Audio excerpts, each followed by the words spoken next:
Wasn't Terry Crews sexually assaulted? I don't know. I think so. Because I remember him speaking out about it or something like that. And I'm like, look, when it comes to actors, whatever they say is worth nothing. They are by definition professional liars. Yeah, but like they're professional liars for entertainment. But like, if Terry Crews like was sexually assaulted, the balls on that woman. Like, you see Terry Crews and he just stares you down in his muscle madness. Maybe that was and then before some Terry Crews woman. was big. No, this is apparently like Terry Crews has always been big. Oh no, don't hurt me, so. Oh, look at that sweet ass dodge. Send me into the pro players. But yeah, like, I'm not sure how Terry Crews was sexually assaulted. I don't know whether it was like verbal or physical, but on both fronts, like, you need some balls to do that to Terry Crews. Because like, if someone's like, Terry Crews, you've got a fat cock. And it's like, yeah, you know, a bit of you're fun. not wrong. Yeah. Well, we don't know.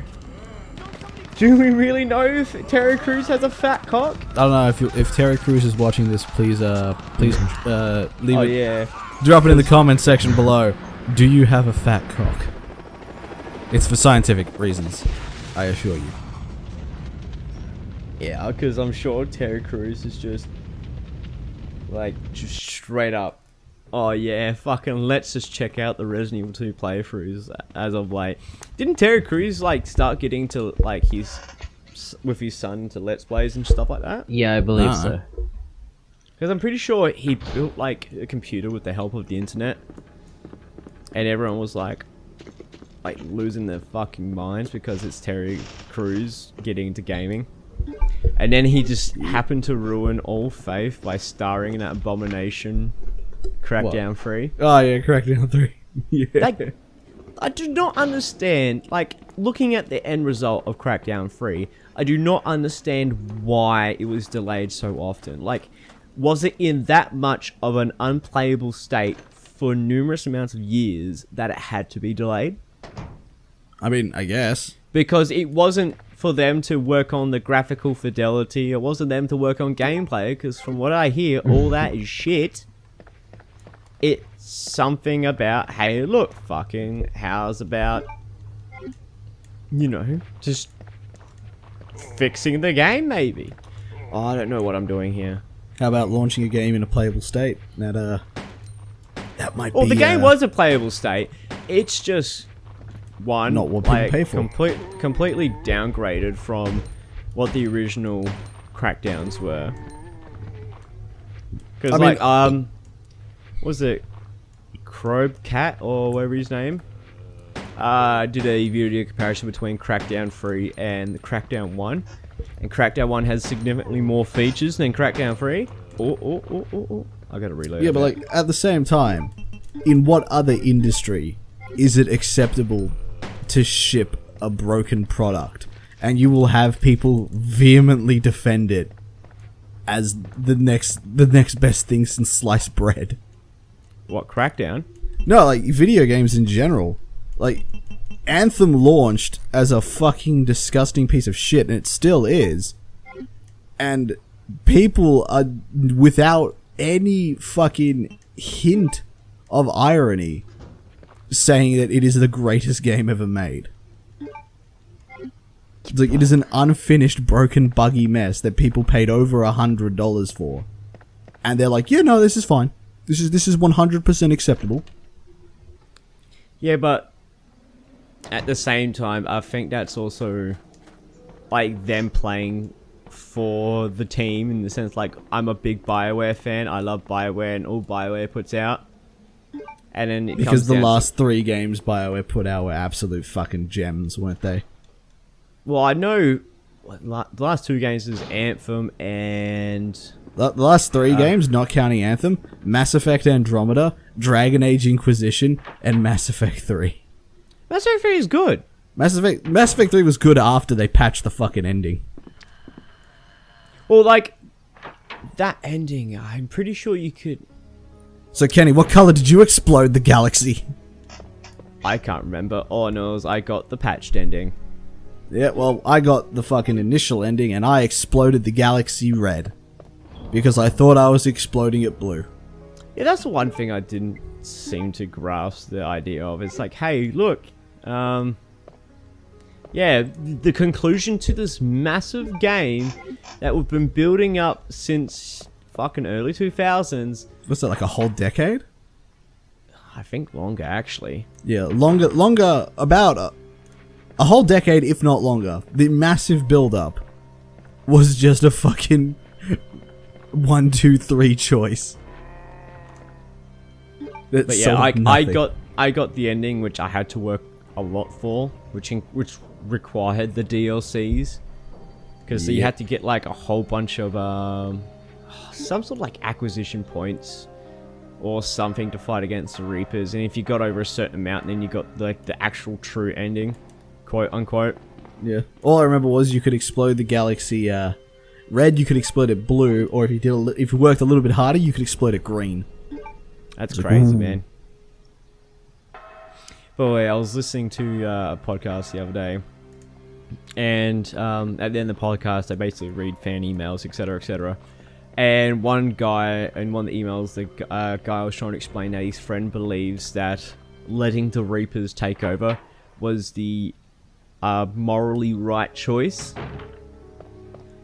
And just listening to his like points of arguments, it's like, oh, it's meant to reset things, make sure that everyone lives, you know, in prosperity, etc., etc., etc.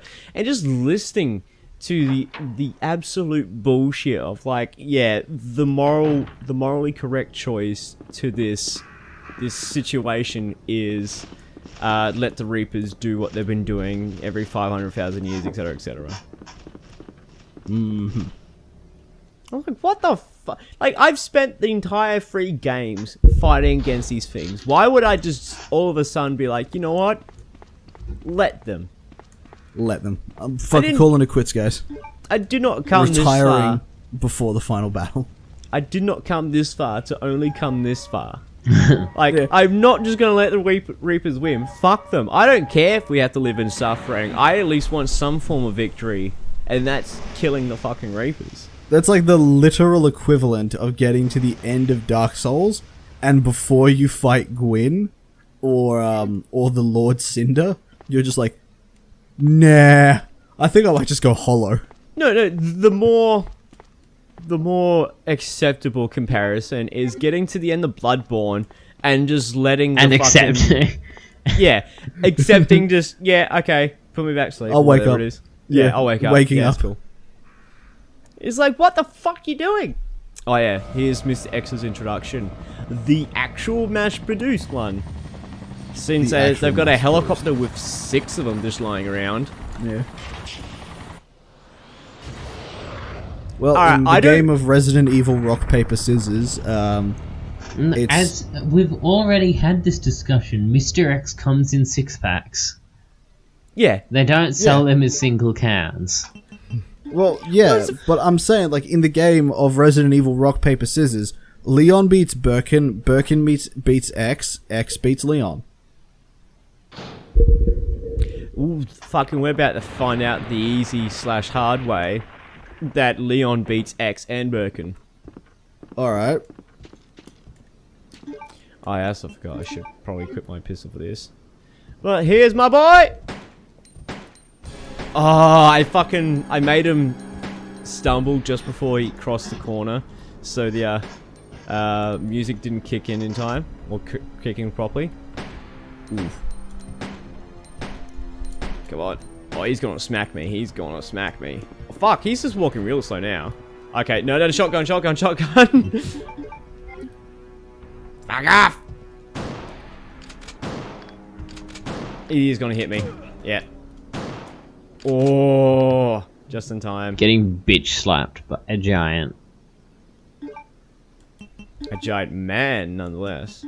But yeah, in this scenario, I'm pretty sure Umbrella's like, 1 will do. We'll have spares, but 1 will do. And then I'm not too sure how Umbrella's monitoring the situation, but at the point where you're like, not everyone's dead yet. Where's Mr. X? Let's drop another, just to be safe.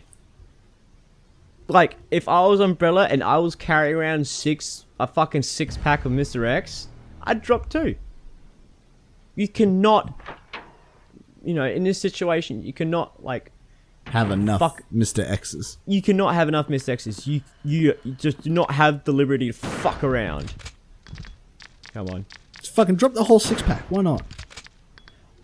I'm pretty sure you start dropping the whole 6-pack, containment will be a big issue. That's why I say 2. 2 will be fine. Oh, hello, Mr. You. Fuck off. Oh, stop it. Fuck off. Implying containment of 1 is a simple matter. Well, these things can follow orders. To a degree. Right. They're not as smart as Nemesis, but they are... like, sentient enough, I would say, to follow orders. And that, as I said, would be enough. But having 6 Mr. X's around would just be fucking stupid. And you get to see 6, I wouldn't say, yeah, you get to see 4 Mr. X's running around in Operation Raccoon City. You know what I want to see? Resident Evil 2 Remake. We already know it's moddable. Can someone out there in the mod community make a mod that replaces all enemies in the game with Mr. X? You seriously haven't seen that mod? What is that a thing? There is an actual mod where it replaces every single enemy with Mr. X. I'm gonna look at it because I know there's a mod that replaces every single enemy with liquors. No, it replaces every enemy with Mr. X. It is deemed impossible to finish. Because these are all fully fucking functional Mr. X's that have Mr. X's health bar, have Mr. X's durability, and have his damage. You cannot simply fucking run around with that shit. But yes, it is... I would love to try to at least attempt to beat it with just the Mr. X mod. The modding scene just for the RE engine is amazing. Like for Devil May Cry 5 plus like Resident Evil 2 Remake, there's been so many mods for this game that all fit so well that it just shows that the RE engine, which is conveniently named not RE for Resident Evil, but for RE as in Reach for the Moon. Huh. Yeah, that's what the engine's... It's called the RE engine. It's meant to be Reach for the Moon. Like RE is in Reach. The first letters are reaching. So yeah, I hear people calling it the Resident Evil engine, and you know, I would not blame you for thinking such because it was made with Resident Evil. Resident Evil 7. Yeah. Well, with Resident Evil 7 in mind. And then Resident Evil 2 came out on it, and then they brought out... Oh, fuck me, I forgot the Zambambi's here. Oh, no! Ah! Get off! Oh, man. So, yeah, did I use this? Yes, I did. So, yeah, the RE engine was used with, I'm assuming, like, Resident Evil 7 in mind. But, like, they were able to... I think that's how good and versatile the RE engine actually is. Because they're able to make a first-person Resident Evil, a third-person Resident Evil, and a character action game all seamlessly in this engine. Now I find that they made Monster Hunter World in that engine. I think they used the MT, or whatever it is, engine for Monster Hunter. Like, come on, next Monster Hunter, RE engine, please. If there is a next Monster Hunter on PC, which I can't see why not, seeing how successful it was. There probably will be, but it won't be for a long time because I think they're pretty sure they plan on keeping Monster Hunter on going for a while. They only just released like the Ice Islands. No, that's not out yet. Yeah, they haven't even released that yet. Not out yet. They just did the Witcher 3 collaboration. Sure. No, they just did the Witcher 3 collaboration on PC. Oh, is the Witcher 3 collaboration out on PC? Oh, sorry, PS4. PS4. Yeah. Fucking whatever happened to the fucking day-by-day releases from the console and PC? Is that just a simple pipe dream now? Yeah, it's looking like a pipe dream now. Well, they still want to do it, but they're more doing a catch-up system so that events and stuff happen more often on PC, so there's less of a gap between them and it's easier to Oh, get off my case, you damn Zambambies.